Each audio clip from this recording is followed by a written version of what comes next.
In the tense landscape of the Middle East, peace remains elusive, as recent developments have only served to complicate matters further. The United States recently dismissed demands from Hamas as entirely impractical, adding another layer of complexity to efforts aimed at extending the delicate Gaza ceasefire. Hamas had suggested the release of Eden Alexander, a dual American-Israeli citizen who has been held captive for over 500 days, along with the remains of 4 other hostages. In return, Hamas sought several significant concessions. Israel was to lift restrictions on humanitarian aid, withdraw from a strategically vital corridor along Gaza's border with Egypt, and release more Palestinian prisoners.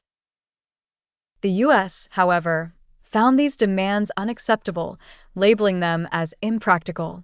Steve Witkoff, President Trump's envoy, emphasized that such demands obstruct progress in the ongoing negotiations. The U.S. had put forth a proposal to extend the initial phase of the ceasefire until mid-April, a move that Israel supported. However, Hamas held its ground, pressing for advancement to a subsequent phase, which included further hostage releases. The situation grew additionally precarious with recent Israeli airstrikes in Gaza, claiming 9 lives, including those of 3 journalists. Israel maintains that these strikes were directed at militants, but Hamas accuses Israel of attempting to sabotage the truce. The hope for peace is precariously balanced as talks, mediated by Egypt and Qatar, continue amidst this volatility.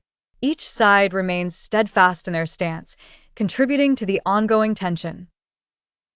Meanwhile, the humanitarian crisis in Gaza escalates, with the death toll rising above 48,500 Palestinians, mostly civilians, since the conflict began.